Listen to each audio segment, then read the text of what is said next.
Capítulo 15 y vamos a leer los primeros 11 versículos.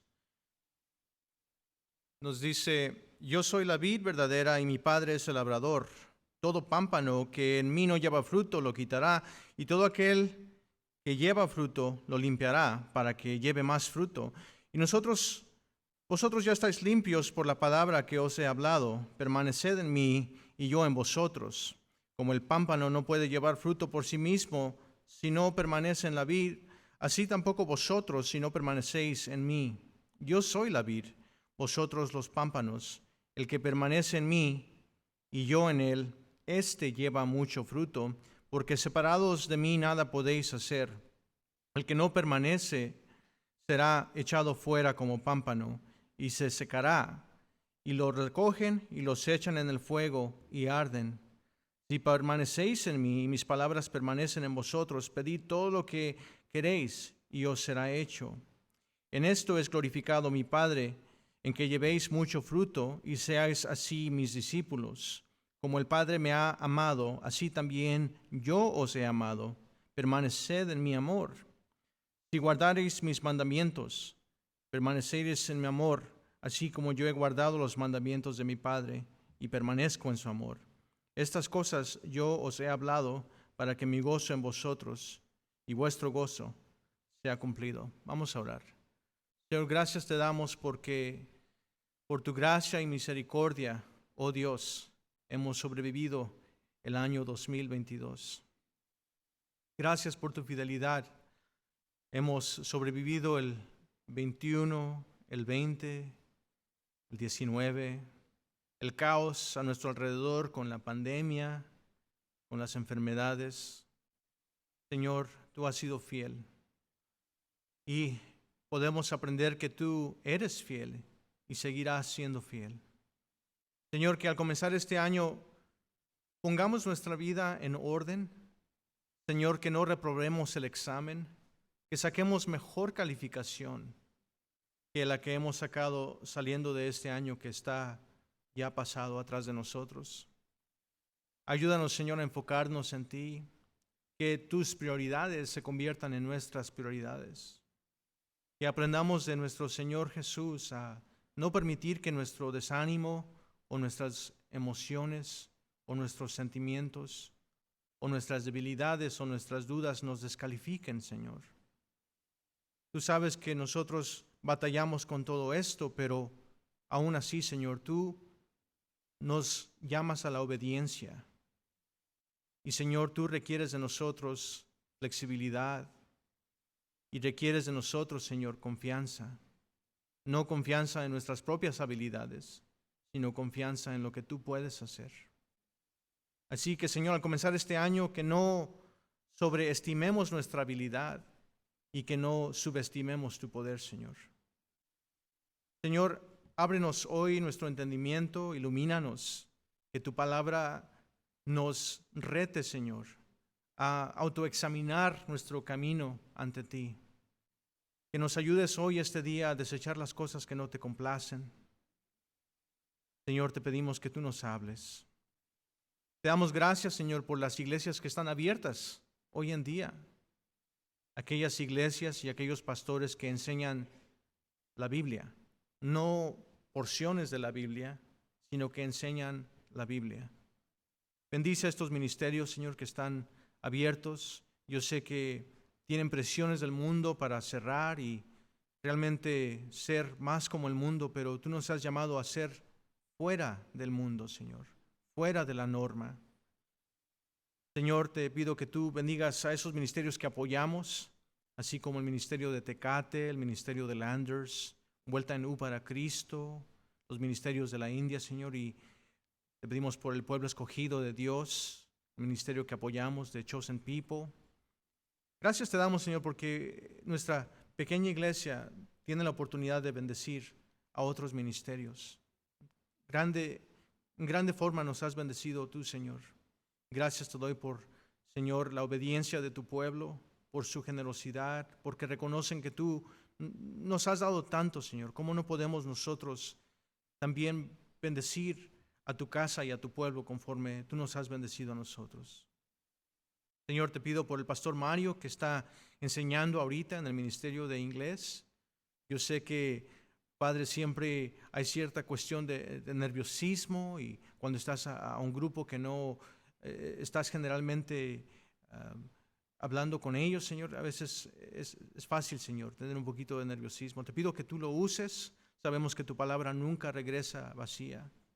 Te pedimos por nuestro pastor principal, Pastor Terry, Señor, que en este momento está también enseñando en el norte de California, en Fort Bragg.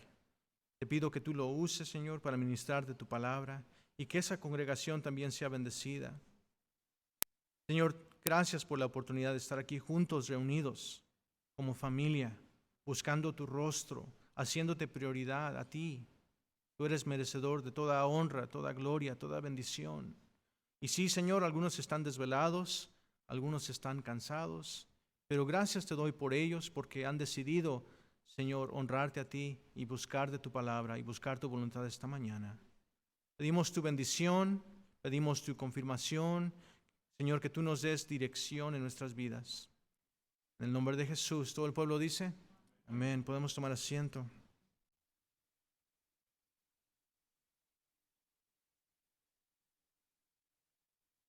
Había un hombre que estaba buscando trabajo y no podía conseguir trabajo en ninguna parte. La economía estaba muy difícil y a todo lugar donde iba, a los hoteles, a los restaurantes, a las estaciones de gasolina, nadie tenía trabajo, ni como lavaplatos, ni nada. Simplemente no había trabajo. Se le ocurrió ir al zoológico local de la ciudad y él decía, denme lo que quiera, patrón. Yo limpio las jaulas, yo levanto lo sucio, yo alimento a los animales, lo que sea. Yo vendo churros, vendo globos, lo que usted quiera. Yo necesito trabajo. Y el gerente le dice, acércate, acércate, acércate. Dice, mira, tengo un puesto, pero esto es secreto, ¿eh? Le dice, sí, dígame. El gorila se murió la semana pasada. Entonces compramos un disfraz de gorila y tienes que meterte en él y hacerte pasar por gorila, nada más pégate en el pecho, cuélgate de la cuerda, juega con las bananas y si puedes actuar como gorila, el trabajo es tuyo. Y le dice el tipo, mucho gusto y gracias por el empleo. Entonces empieza el tipo, se disfraza de gorila y empieza en la jaula, empieza ahí del columpio, la gente se vuelve loca, se anima, le empiezan a hacer un grupito alrededor de la jaula y se emociona bastante este tipo, me está yendo muy bien. Y empieza con más ánimo a hacer su show, ¿verdad? Pero de repente se sale de la jaula por accidente y cae en la jaula de los leones. Y se le va acercando el león y se empieza a paniquear. ¡Auxilio! ¡Auxilio! Yo no soy un gorila, por favor, que alguien me ayude. Y el león le dice, cállate la boca, nos van a correr. El estar en una jaula no nos convierte en animales, ¿verdad? En nuestro caso nos convierte en prisioneros, ¿verdad? El estar en la panadería no te convierte en pan. El estar en el McDonald's no te convierte en una hamburguesa. Y el estar en la iglesia no te convierte en un cristiano o en un creyente. Es un argumento lógico. Pero algo que nos define como creyentes en Cristo es el permanecer en Cristo. No podemos estar con Cristo un día y decir, ok, later, bye, ya me voy. Y esperar tener esa conexión con Él. Y es exactamente lo que nos enseña este pasaje. El permanecer en Cristo es lo que nos define como creyentes, como siervos y como alguien que da fruto. Esa es la distinción. La pregunta es hoy, ¿soy un cristiano o no? La definición de la palabra cristiano es, soy como un cristito, como un pequeño Cristo. ¿Soy como Cristo o no? Ahora, no estoy aquí para regañar a nadie, prefiero ser práctico en lo que vamos a aprender juntos. Los aprecio mucho. Muchos prefieren estar de pachanga y se desvelan hasta las 3, 4, 5 de la mañana y después están muy desvelados y muy cansados para venir a la iglesia. Y ustedes, no importa cuánto se hayan desvelado, ¿verdad? Algunos más que otros, pero han dicho, yo quiero comenzar el año bien. Así que felicidades en la primera calificación del año. Hasta ahorita han ido a todos los domingos del año a la iglesia. Así que felicidades. ¿Soy cristiano o no? No quiero regañar, quiero ser práctico. Más bien un recordatorio para todos. Y los que quisiera ver aquí en estas bancas no están aquí. Es lo más frustrante siempre para un pastor, que los que necesitan estar ahí en el sermón no llegan, ¿verdad? Es como predicarle al coro, dice el dicho.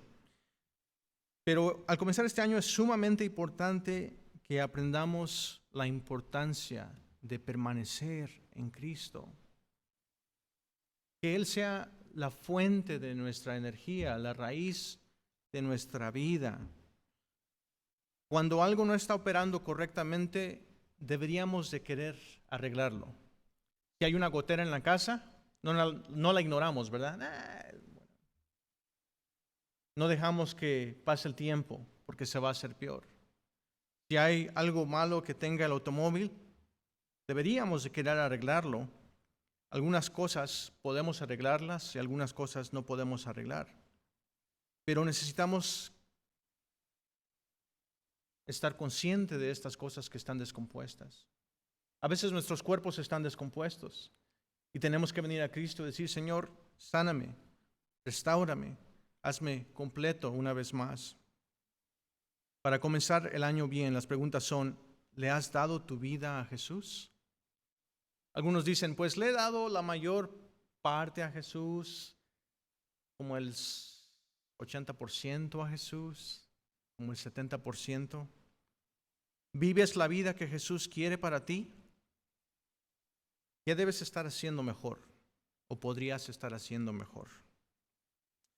¿Cómo trato a los demás? A mi esposa o a mi cónyuge, a mis hijos, a mis colegas en el trabajo. ¿Cómo los trato? A mis amigos. ¿Cómo trato a mis amistades? ¿Soy un buen amigo o soy un mal amigo?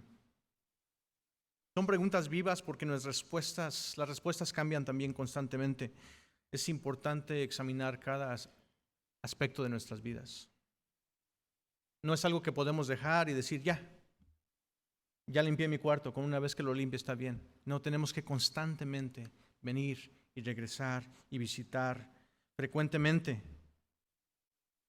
No podemos hacerlo correctamente a menos que tú y yo nos demos cuenta que necesitamos una relación con Dios que esté constante, que permanezca cercana y consistente.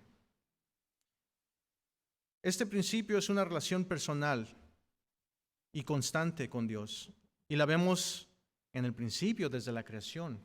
En Génesis 1, 26 a 27, Dios crea al hombre conforme a su imagen, le da señorío sobre todas las criaturas, sobre los peces, sobre las aves, sobre las bestias de la tierra.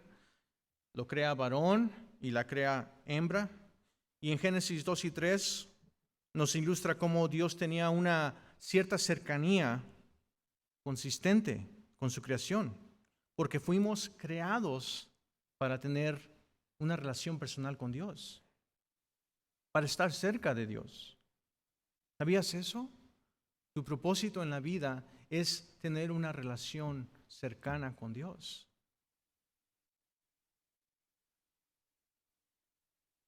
Lo más importante que puedes hacer este año no es ir al gimnasio, no es la dieta de la luna, tampoco es la dieta cetogénica. Dicen, ¿qué es eso? Es la keto diet, la dieta cetogénica. No es el ayuno del teléfono celular. ¿Qué es eso? Cuando te quitas de Facebook, te quitas de Instagram, dejas de andar perdiendo tiempo en esas cosas, ¿verdad? Eso es importante.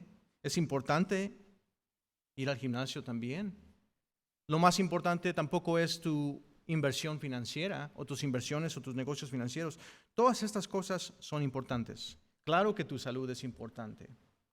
El que te cuides, el que veas por tu bienestar de salud es importante. El que veas por tu bienestar y tu patrimonio financiero también es importante. Pero lo más importante es que tu relación con Dios sea cercana. Es lo más importante. Y es lo que Satanás menos quiere de ti. Él prefiere distraerte. Él prefiere que tú te olvides de Dios. Él prefiere que tú te olvides de tus promesas. Él prefiere que tú te olvides de tus sueños. Él prefiere que tú te olvides de tus con las cosas de la vida, con los problemas. Él prefiere distraerte con una religión, diciéndote que con que vayas el domingo, con que vayas el miércoles y con que des tu limosna, con eso tienes. Y puedes vivir como tú quieras. Pero eso es una mentira. Dios nos ha creado para tener una relación constante con Él. Claro que tenemos que ser buenos administradores de lo que Dios nos ha confiado. Salud, bienes materiales, cosas que Él te ha permitido administrar para que tú las cuides y para que tú las uses y para que tú las uses para bendecir a otros. Pero la meta más importante es permanecer en Cristo. Juan 15:4 dice, permaneced en mí y yo en vosotros, porque en Cristo Jesús es donde pertenecemos. Pero no es fácil. No es fácil pertenecer en Cristo. Es difícil. Cuesta tiempo, una inversión de esfuerzo, una inversión de sacrificio. Cuesta estudiar, cuesta leer, cuesta sacrificarte. A veces en vez de dormir una media hora más, te pones a leer. Eso es la inversión.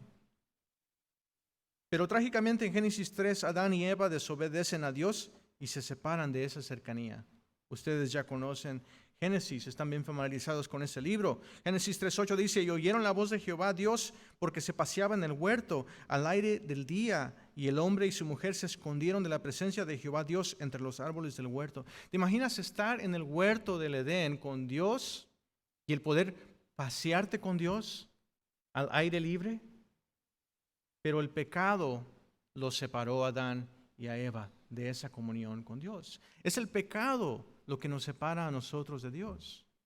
Es el arma perfecta para separarnos de Dios. ¿Por qué? Porque estamos sucios, porque estamos culpables, porque nos da vergüenza, así como Adán y Eva se esconden de la presencia de Dios. El pecado nos separa. Así que la pregunta hoy es, ¿qué pecado, qué cosa, qué vicio es el que me está separando de Dios? ¿Por qué es que no puedo permanecer en Cristo constantemente? David en el Salmo 139, 23 al 24 dice, examíname, oh Dios, y conoce mi corazón, pruébame y conoce mis pensamientos, y ve si hay en mi camino de perversidad, y guíame en el camino eterno. Que nosotros podamos ser honestos con el Señor y decir, Señor, examina mi corazón. Hazme saber si hay un camino de perversidad. La mayor parte de las veces nosotros sabemos exactamente qué es. Estamos haciendo algo que no debemos de hacer, estamos diciendo algo que no debemos de decir, o estamos viendo algo que no debemos de ver. O estamos escuchando algo que no debemos escuchar. Un chisme, ¿verdad? Mejor decir, ¿sabes qué? Time out, párale, ahí. Falta a los que vieron la Copa Mundial, ¿verdad? Tarjeta amarilla, tarjeta roja. Espérate, ¿sabes qué? Estás hablando de mi hermanito en Cristo y no está aquí para defenderse. Entonces, yo creo que si no has hablado con él, tienes que hablar con él.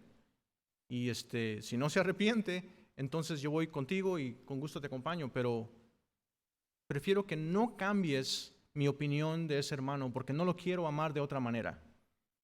Ese es el chisme, es el pecado, ¿verdad? ¿Qué cosas estamos haciendo? No están bien. Estamos entreteniendo el resentimiento con un hermano o con la iglesia o con una persona. ¿Qué cosas? A veces son obvias y las sabemos, pero a veces no son tan obvias. Y es cuando tenemos que decir, Señor, enséñame. Tú conoces mis pensamientos. Si hay un camino de perversidad o de maldad, revélamelo y guíame en el camino eterno. Ahora, el rey David es un hombre que no fue perfecto, fue un pecador, pero siempre regresó a la oración y a la corrección. Y quizás no tuvo una carrera muy buena, pero terminó bien. Terminó esa carrera en su vida. Y gracias a esas faltas tenemos salmos increíbles y preciosos que nos hablan de su corazón y de su relación con Dios. Este mismo salmo en la traducción del lenguaje actual dice: Dios mío, mira en el fondo de mi corazón y pon a prueba mis pensamientos. Dime si mi conducta no te agrada y enséñame a vivir como quieres que yo viva. Así. Juan 15, el versículo que vamos a cubrir, el capítulo que estamos cubriendo esta mañana, es parte de su discurso de Jesús en el aposento alto. El aposento alto son de los capítulos 14 de Juan al capítulo 17. Es cuando Jesús está a punto de morir y va a tener ahora esta última reunión con sus apóstoles. Y les va a dar su último discurso. Es muy importante. Lo he dicho con ustedes anteriormente. Si tú vas a morir y tienes la oportunidad de hablar con tus hijos, o con tu familia, o con tus amigos, o con tus compañeros de trabajo, te queda poco tiempo. Yo creo que vas a ser bien selectivo en las cosas que vas a comunicarles. Solamente les vas a decir lo más importante, porque ya no te queda tiempo. O quizás estás conectado a una máquina. Vas a comunicar lo que es bien importante. Y es lo que Jesús está haciendo aquí con sus discípulos. Él les está diciendo: ya me voy a morir. Ámense los unos a los otros. Y les repite vez tras vez: ámense los unos a los otros. Ámense como yo les enseñé a amarse. Ámense como el Padre me enseñó, porque Él me amó a mí, y así como Él me amó, yo los amé a ustedes. Así que ámense los unos a los otros. Y permanezcan en mí. Manténganse en conexión constante, porque yo ya me voy a ir, pero les voy a mandar el Espíritu Santo. Manténganse conectados. Y esto es lo que vamos a repasar ahora. Una de las porciones más importantes de lo que Jesús les enseña a sus discípulos. El bosquejo, 3 puntos bien simples: permanece. Juan 15, del 1 al 8. Después, ama. Juan 15, del 9 al 13. Y número 3, obedece, de los versículos 14 al 17. Juan 15, del 1 al 7, dice: yo soy la vid verdadera y mi Padre es el labrador. Todo pámpano que en mí no lleva fruto, lo quitará, y todo aquel que lleva fruto, lo limpiará para que lleve más fruto. Así que estás conectado a la vid. Y dice: el pámpano que no lleva fruto no sirve. Al contrario, si lo dejas ahí, se va a infectar y va a afectar el resto de la mata o el resto de la planta. Entonces hay que quitarlo. Pero todo aquel que lleva fruto lo limpiará. ¿Para qué? Para que lleve más fruto. Así que si no das fruto, quedas descalificado. Pero si estás dando fruto, anticipa que vas a ser podado. Es lo que está diciendo. Entonces, cuando estás en tu caminar con Cristo, todo en la vida va muy bien, estás sirviendo, estás involucrado en el ministerio, es cuando llegan las pruebas difíciles, es cuando llega la tragedia. Y dices: ¿pero por qué? ¿Por qué? ¿Por qué, Señor, permites estas cosas? Cuando estamos involucrados en el servicio del Señor, a veces somos más propensos a los ataques. ¿Por qué? El Señor los permite porque nos está podando, nos está limpiando, para podernos usar en una capacidad más grande. Cosas que no entendemos, el Señor puede usarlas para su gloria. Lo que el enemigo intentó en nuestras vidas para destrozarnos, el Señor es más poderoso que eso. Así que si no estás dando fruto, quedas descalificado, pero si estás dando fruto, tienes que anticipar que vas a ser podado, o la palabra es limpiado. Decía mi mamá: tengo que limpiar mis matas, tengo que limpiar mis rosas. Yo crecí en un lugar muy pobre en México, en el Estado de México, la zona rural del Estado de México, ni siquiera en la Ciudad de México. Y déjenme decirles que mi mamá plantaba sus matas de calabaza, también plantaba sus tomatitos, entre otras cosas, y tenía que estar limpiando sus matas, cortando las que se iban muriendo para que dieran más fruto. Pero de ahí nos salían las quesadillas de flor de calabaza, teníamos nuestras calabacitas, teníamos también nuestros tomatitos y nuestros jitomates. El Señor proveía. Las verdolagas salían abundantemente por todas partes. Los nopales salían abundantemente por todas partes. Y los hongos, en tiempo lluvioso como este, había quesadillas de hongos. El Señor suplía. Cosas que yo no entendía como niño, ahora puedo entender. Entonces, a veces tienen que podarnos para dar más fruto. Es lo que le está diciendo Él a sus discípulos. Tienen que dar fruto y esperen, anticipen que van a ser podados. Él les dice a los discípulos, versículo 3 dice, ya vosotros estáis limpios por la palabra que os he hablado. Permaneced en mí y yo en vosotros, como el pámpano no puede llevar fruto por sí mismo si no permanece en la vid, así tampoco vosotros si no permanecéis en mí. Es un argumento lógico, si no permaneces conectado, se te va a acabar la pila. ¿A cuántos de ustedes se les ha muerto el celular? ¿A cuántos de ustedes se les ha quedado el carro sin batería? ¿Nos ha pasado? ¿O se han quedado sin gasolina? Porque no están conectados a la fuente de energía o la fuente de energía totalmente ya quedó sin ninguna energía. Es lo que está diciendo Jesús. Yo soy la vid, vosotros los pámpanos, el que permanece en mí y yo en él. El que en mí no permanece será echado fuera como pámpano y se secará, y lo recogen y los echan al fuego y arden. Si permanecéis en mí y mis palabras permanecen en vosotros, pedid todo lo que queréis y os será hecho. ¿Sabías que la palabra permanecer sucede 7 ocasiones? Del versículo 4 al versículo 7. 7 ocasiones. La palabra permanecer viene del griego meno. La definición de la palabra permanecer es continuar, mantenerse, quedarse, soportar, sostener, resistir, aguantar. Vean que la palabra permanecer es un verbo de acción. Es lo que es un verbo, ¿verdad? Una palabra de acción. Es acción. Como brincar, como saltar, como correr. Es una palabra de acción, es un verbo. Permanecer. Mantenerse, quedarse, soportar, sostener, resistir, aguantar. Permanecer en Cristo. Juan 15, 7, pedid todo lo que queréis y os será hecho. Esto implica que para permanecer también tenemos que ser personas de oración. No podemos permanecer sin ser personas de oración.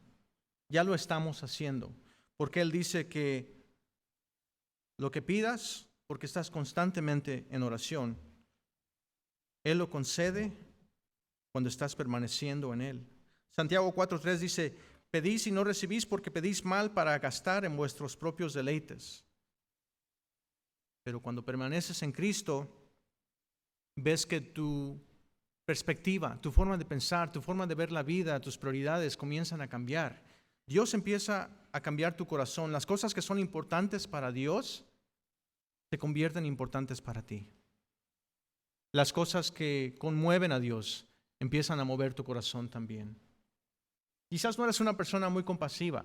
Quizás este mundo te hizo una persona dura. Pero el Señor tiene una forma de ablandar tu corazón con su mano, como si fuera plastilina. De repente, el huérfano y las viudas se convierten en prioridad en tu vida. Y los pobres y los prisioneros se convierten en una prioridad en tu vida. Entonces empiezas a orar y empiezas a pedir por las cosas que el Señor te mueve y pone en tu corazón para orar y pedir. Salmo 37:4 dice, deleítate a sí mismo en Jehová y Él te concederá las peticiones de tu corazón. La oración es tan importante y realmente tenemos ejemplos innumerables acerca de este principio bíblico. Daniel el profeta, él oraba. Daniel 6:10 dice, cuando Daniel supo que el edicto había sido firmado, entró a su casa y abiertas las ventanas de su cámara que daban hacia Jerusalén, de su recámara, se arrodillaba 3 veces al día y oraba y daba gracias delante de su Dios como lo solía hacer antes. Cuando le ordenan que no puede orar, que es ilegal, ¿qué es lo que hace? Yo voy a ser obediente a Dios. Yo voy a orar. El rey David oraba. Salmo 5, uno de mis favoritos. Del 1 al 3 dice, escucha, oh Jehová, mis palabras, considera mi gemir. Está atento a la voz de mi clamor, Rey mío y Dios mío, porque a ti oraré. Oh Jehová, de mañana oirás mi voz. De mañana me presentaré delante de ti y esperaré. Oración. Jesús el Mesías oraba. Lo vemos todo el tiempo a través de su ministerio, que le preguntaba al Padre, ¿cuál es tu voluntad? Ayúdame, dame fuerza. Así debemos de orar nosotros. ¿Cuál es tu voluntad? Señor, gracias. Gracias por darme hoy mi pan. Ayúdame a no ofenderte, Señor. Ayúdame a perdonar los que me ofenden, Señor.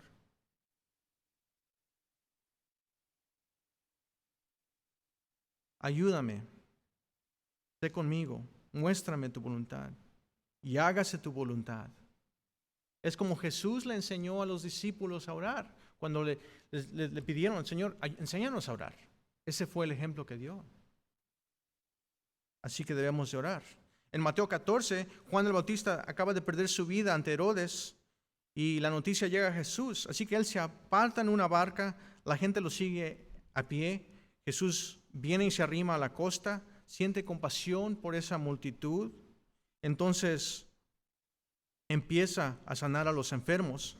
Luego después los discípulos le dicen a Jesús, ya es tarde, Señor, manda a todos a su casa. Pero Jesús responde y dice, tienen hambre.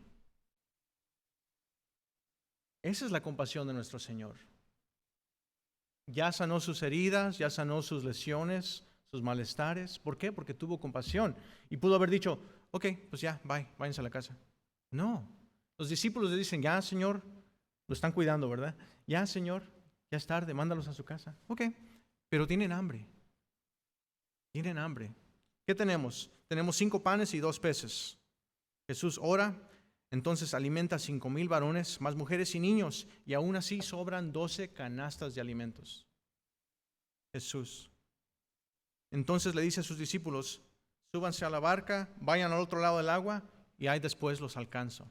Ese es un paráfrasis, ¿verdad? ¿Qué dice Jesús después de eso? Qué día tan largo, me voy a echar una siesta.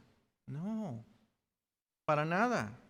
Al contrario, Mateo 14, 23 dice que despedida la multitud, subió al monte a orar aparte y cuando llegó la noche, estaba ahí solo. Así que la oración es tan importante. Jesús estaba cansado, tenía temor, estaba triste, sabía su destino, sabía su futuro, pero aún así escogió orar y obedecer.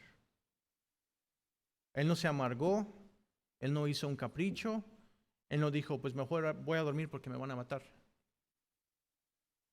Él simplemente dijo, tengo que orar y escojo obedecer. La obediencia es una decisión.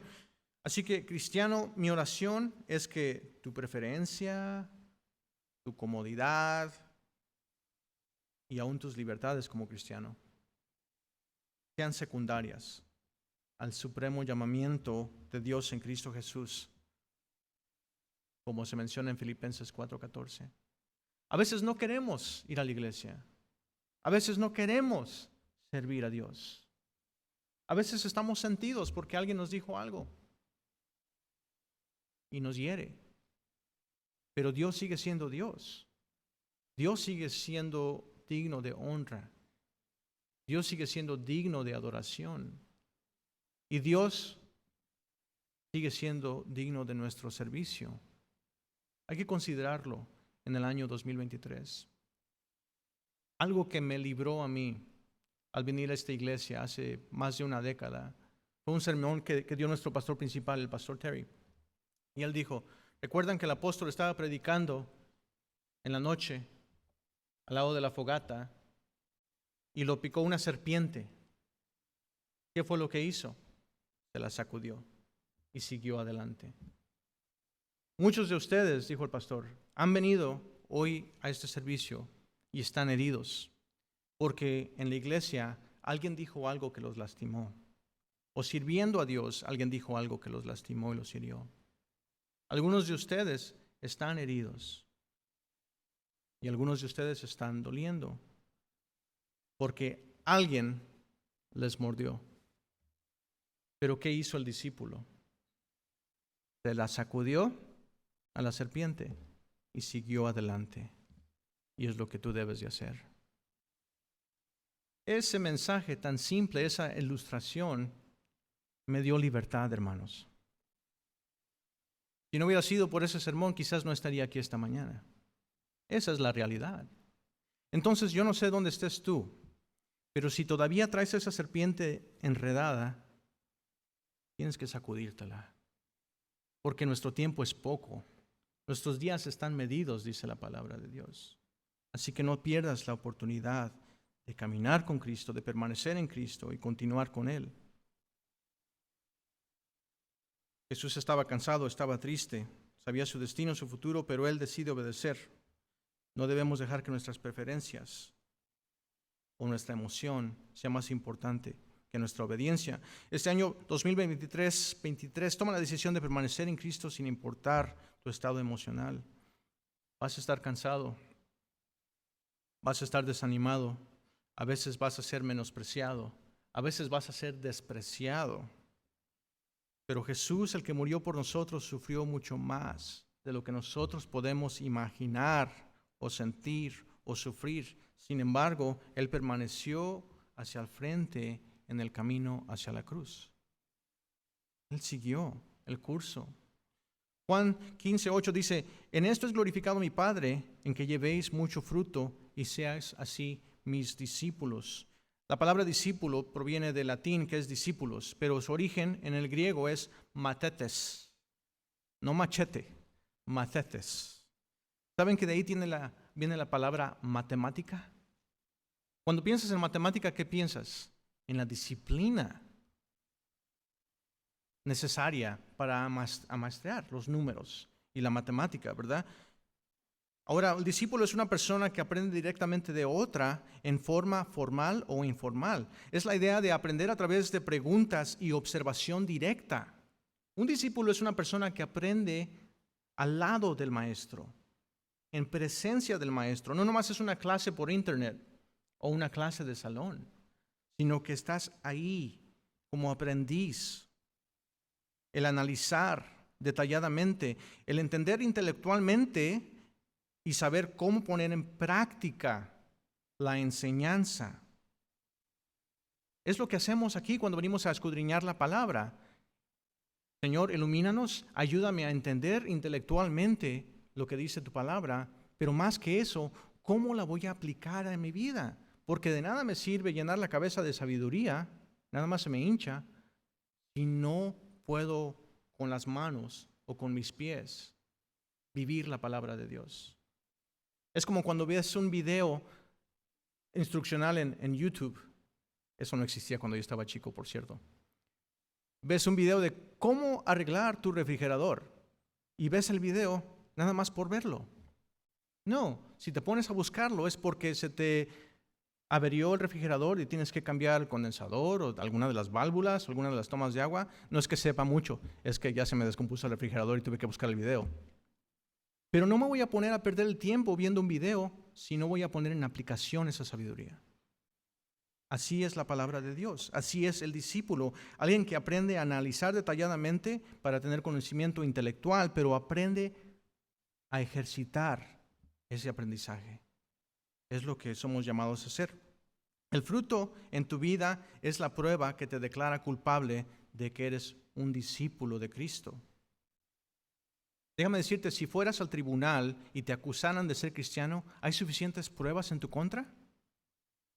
¿O diría el jurado, no, señor juez, yo creo que ese no es cristiano, mire su vida, déjelo libre?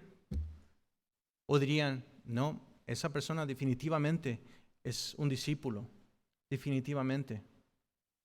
Hay comprobantes, mire lo que dice aquí, tiene su Biblia, está subrayada, va a la iglesia, evangeliza, habla con los demás, vive una vida apartada para Dios. Pero si no hay fruto, ¿cómo puedes decir que eres un discípulo de Jesús? Un discípulo no anda en el consejo de los malos, dice el Salmo 1, del 1 al 3, dice, bienaventurado el varón que no anduvo en consejo de los malos, ni estuvo en camino de los pecadores, ni en silla de escarnecedores se ha sentado, sino que en la ley de Jehová está su delicia, y en su ley medita de día y de noche. Será como árbol plantado junto a las corrientes de aguas, que da su fruto en su tiempo, y su hoja no cae, y todo lo que hace prosperará. A veces así es tu vida cuando andas caminando con Jesús, andas sirviendo a Jesús, meditando con Él constantemente noche y día. Tu vida da fruto a su tiempo y todo lo que haces, el Señor lo bendice. ¿Por qué? Porque estás ocupado haciendo la voluntad del Padre. Un discípulo lee y obedece la palabra de Dios. Salmo 119, versículo 9 al 16 dice, ¿con qué limpiará el joven su camino? Con guardar tu palabra. Con todo mi corazón te he buscado, no me dejes desviarme de tus mandamientos. En mi corazón he guardado tus dichos para no pecar contra ti. Bendito tú, oh Jehová, enséñame tus estatutos. Con mis labios he contado todos los juicios de tu boca. Me he gozado en el camino de tus testimonios más que en toda riqueza. En tus mandamientos meditaré, consideraré tus caminos, me regocijaré en tus estatutos. No me olvidaré de tus palabras. El doctor Warren Wiersbe escribe en el libro Llamados a ser siervos de Dios que los lectores son líderes. Quiere decir que para poder ser una persona que tenga impacto con las personas a nuestro alrededor, tenemos que invertir tiempo, tenemos que aprender a liderar, tenemos que aprender a leer, tenemos que tener ese conocimiento intelectual para poder aplicarlo en una forma práctica. Leer en privado, leer con tu cónyuge, como dice Efesios 5, 25 al 26. Lee el libro de Proverbios este año. Comienza hoy, lee el proverbio número 1. Generalmente 31 días en el mes, un proverbio al día. Mañana es el día 2, lee Proverbios capítulo 2. Después, el día 3, lee Proverbios capítulo 3. Un proverbio al día te trae sabiduría. Así de fácil. Este año quiero permanecer cerca de Jesús. Que esa sea tu decisión. Vamos al punto número 2. Ama. Juan 15, del 9 al 13. Juan 15, Jesús dirige. Él ama a base de su ejemplo. Como el Padre me ha amado, así también yo os he amado. Permaneced en mi amor. Si guardaréis mis mandamientos, permanecéis en mi amor. Así como yo he guardado los mandamientos de mi Padre y permanezco en su amor. Estas cosas os he hablado para que mi gozo esté en vosotros y vuestro gozo sea cumplido. Permanecer sucede 3 veces. Nada más del 9 a 11. Juan 15, 12 dice, este es mi mandamiento, que os améis unos a otros como yo os he amado. Dios nos ordena, es un mandamiento, no es una sugerencia, no es algo opcional, por si acaso se te ocurre, o si tienes ganas, si tienes antojo, como cuando te da el antojo de la carnita asada, o en días lluviosos el menudo, el arroz con leche, o los buñuelos, o los tamales, o el sushi, aquellos de Sinaloa, ¿verdad? No es un antojo, no es una sugerencia, es un mandamiento, es que nos amemos los unos a los otros. Esto debe ser suficiente. No necesita explicación. Cuando te dicen los niños, ¿pero por qué? Porque yo dije, ¿verdad? Ámense los unos a los otros. Juan 15, 13 dice, nadie tiene mayor amor que este, que uno ponga su vida por sus amigos. No hay amor más grande, amor sacrificial, que des tu vida por tus amigos. Lo dice, ¿por qué? Porque Él dio su vida por nosotros. Pero dice, por tus amigos. No dice por tus siervos, por tus discípulos, por tus estudiantes, por tus hijos, por tu esposa. Dice por tus amigos. Primera de Juan 3, 16 dice, en esto hemos conocido el amor, en que Él puso su vida por nosotros, también nosotros debemos poner nuestras vidas por los hermanos. Romanos 5, 6 a 8 dice, porque Cristo cuando aún éramos débiles, a su tiempo murió por los impíos. Ciertamente apenas morirá alguno por un justo, con todo pudiera ser que alguno osara morir por el bueno, mas Dios muestra su amor para nosotros, que aun siendo pecadores, Cristo murió por nosotros. Cristo murió por nosotros aún siendo pecadores. No tenemos que ser perfectos. Es lo que tienes que compartir, las buenas nuevas, las buenas noticias con las personas a tu alrededor. No tienes que cambiar tu vida antes de venir a la iglesia. Al contrario, ven a Cristo y Él te limpiará. Es lo que Él les está diciendo a los discípulos, que Él limpia con su palabra. No puedes cambiar a menos de que tengas el Espíritu Santo en tu corazón. Es imposible. Pero miren que Jesús es el ejemplo. Jesús no pide algo que Él no está dispuesto a hacer. He aprendido a apreciar muchísimo el ministerio de Ken Ham, de Answers in Genesis, o Respuestas en Génesis. Un ministerio basado en Kentucky, donde tienen la exposición de la arca, un modelo a la medida de la arca de Génesis. Es enorme, tiene 4 pisos. Enorme. Y después de eso tiene el Museo de la Creación. Y tienen muchísima información defendiendo la creación de Génesis, desde Génesis 1 al capítulo 11, porque si el enemigo ataca la creación y hace pensar a la juventud que es una fábula, que es una historia, entonces si el diluvio no es cierto, entonces tampoco la resurrección. Así es de astuto el enemigo. Pero Ken Ham tiene este ministerio, Respuestas en Génesis, es el fundador. Pero algo que he observado personalmente de Ken Ham es que él trabaja duro. Él ha sido fundador de esta organización, tiene hasta su suscripción por televisión, puede pagar parece que son como $5 al mes, y tiene documentales acerca de la apología, la Biblia, la creación. Buenísima institución. Y tiene esta arca y tiene este museo de creación. Y puedes decir, este hombre es un ejecutivo exitoso, que ya no tiene que trabajar. Ya el éxito ya lo tiene. Pero déjame decirte que es el martes por la noche, son las 7 de la noche y él está enseñando la Biblia. Déjame decirte que se hacen las 8:30, las 9 de la noche, las 9:30 de la noche, y él está contestando preguntas. Él está hablando con gente. Y déjame decirte que es domingo por la tarde y él está enseñando la Biblia. Ya está avanzado en edad, Ken Ham. Ya no es un pollito. Pero él está trabajando duro, obedeciendo. Está dirigiendo por su ejemplo. También he apreciado mucho el ejemplo de nuestro pastor principal, el pastor Terry. ¿Por qué? Porque enseña la palabra fielmente, sin comprometer, sin preocuparse de que a veces la gente se va a sentir ofendida por lo que dice la palabra de Dios. ¿Por qué? Porque el Señor le ha llamado a predicar la palabra de Dios. Letra por letra, capítulo por capítulo, versículo por versículo. A pesar de lo que esté pasando en su vida, enfermedad o dolor, Él sigue fiel a lo que el Señor le ha mandado a hacer. Y es lo que debemos de hacer nosotros. Aprecio ese tipo de liderazgo yo en lo personal. Es el tipo de líder que yo quiero llegar a ser. Enseñar, por ejemplo. Y cuando tengo que corregir a alguien aquí en la iglesia, a veces es lo primero que digo. Mira, Panchito, ven para acá, mijo, ven. Mira, esto que hiciste aquí. Ajá. ¿Ese es el ejemplo que el pastor Terry nos ha dado, bro? No. Ok. ¿Es el ejemplo que yo te he dado? No. Ok. Entonces, ¿por qué, Panchito? No, pues es que está bien, mijo. Pero acuérdate, así no es la cosa. Es así. Y esto es por esto. Ok. Vamos, adelante. El ejemplo tiene mucho que ver.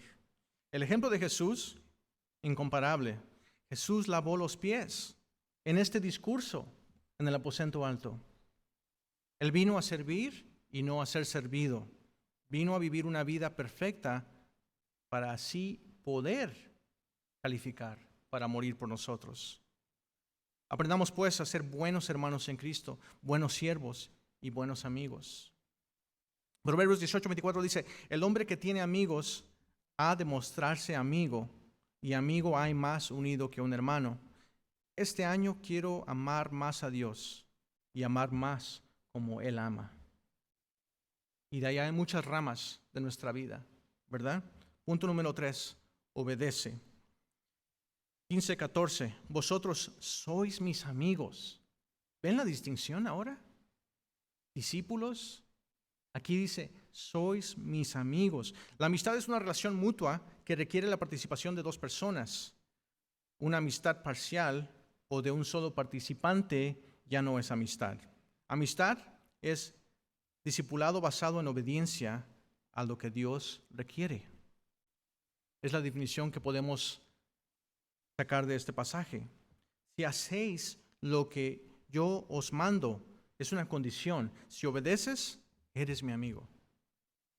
Tú escoges tus amigos, ¿verdad? Hay unos amigos que son muy mala influencia para ti. Y a veces dices, ¿sabes qué? Tenemos que pintar raya. Ahí nos vemos. Yo ya no soy mujeriego, o yo ya no ando en la parranda, o yo ando haciendo X cosa, ya no ando en las drogas, ya no ando en los antros, en los clubs. Y les explicas, les das el evangelio, les das de Cristo, pero ellos no quieren nada que ver con Cristo. Y dices, ok, entonces pues ahí muere. Aquí tenemos esta condición, si obedeces, eres mi amigo. La obediencia es tan importante, pero ¿sabías que donde hay amor, hay obediencia? Así de fácil. Cuando obedecemos a Dios no es porque nos da una tunda, ¿verdad?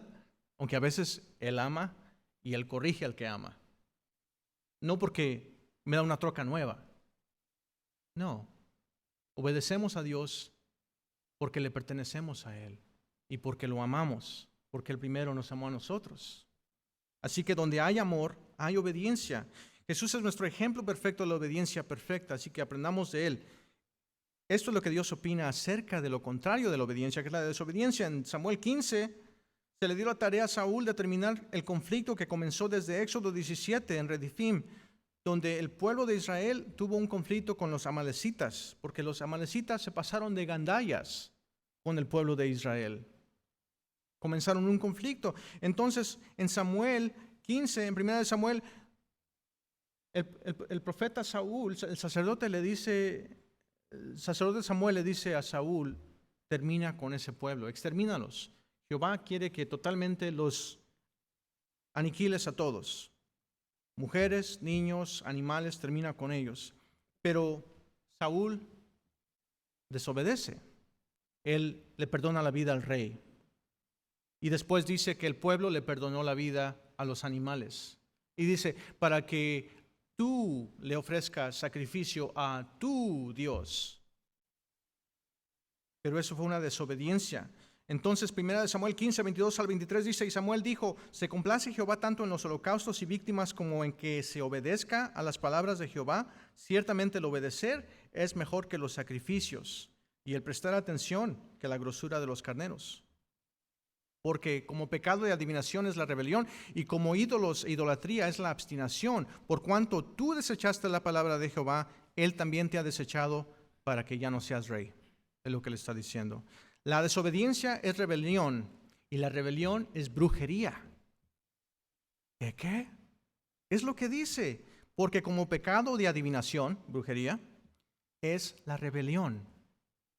Cuando yo me levanto porque siento esa rebelión, es como un pecado de adivinación, hechicería, brujería. Es pecado ser rebelde. Y dice, y como ídolos e idolatría, la abstinación. Abstinación es igual a la idolatría. La abstinación es manteniendo excesivamente firme una idea, intención o propia opinión, generalmente poco acertada, sin tener en cuenta otra posibilidad. Cuando tú te pones de necio y dices, no, yo voy a hacer las cosas como se me dé mi regalada gana, eso es abstinación, eso es rebelión, eso es idolatría, porque tú estás quitando a Dios del trono y te estás poniendo tú en ese lugar que le pertenece a Dios. Cuidado con eso. Recuerdo que mi niña íbamos de paseo y ella estaba interesada en cantar, no se quería subir al carro. Entonces le digo, ¿qué estás haciendo? Estoy cantando. Súbete al carro, pero estoy cantando. No me importa tu canción, me importa tu obediencia. y sentí que el Señor me dio duro a mí. Porque al Señor no le importa mi canción, al Señor le importa mi obediencia. El Señor quiere que le obedezcamos. Hebreos 13:17 dice: obedecer a vuestros pastores y sujetaos a ellos, porque ellos velan por vuestras almas como quienes han de dar cuenta, para que lo hagan con alegría y no quejándose, porque esto no es de provecho. Juan 15:15, nuestro pasaje dice: no os llamaré siervos, porque el siervo no sabe lo que hace su Señor, pero os he llamado amigos, porque todas las cosas que oí de mi Padre os las he dado a conocer. Es lo que está haciendo el versículo del capítulo 14 al capítulo 17, en este discurso final de Jesús a su equipo. Les está dando a conocer la voluntad del Padre y les dice: son mis amigos. Amigo de confianza, amigo del rey, amigo del emperador. A un rabí o a un maestro religioso en esa cultura esperaba que sus discípulos tuvieran una relación formal y lo vieran como maestro, estudiante. Pero esta es una relación de amigos. Jesús trató a sirvientes como amigos, a esclavos como amigos. Los esclavos son propiedad, no son compañeros ni parejas de negocio. Jesús había compartido información privilegiada con los discípulos. Ya no eres empleado de Dios, ahora eres un ejecutivo en la empresa de Dios. Abraham fue llamado amigo de Dios en 2 de Crónicas 27, amigo para siempre. Isaías 41:8, Abraham, mi amigo. En Santiago 2:23, amigo de Dios. Hablando de Abraham, ahora hablando de Moisés, en Salmo 103, versículo 7, sus caminos notificó a Moisés y a los hijos de Israel sus obras. Proverbios 3:32 dice: porque Jehová abomina al perverso, mas su comunión íntima es con el justo o con los justos. Jesús quiere esa comunión íntima.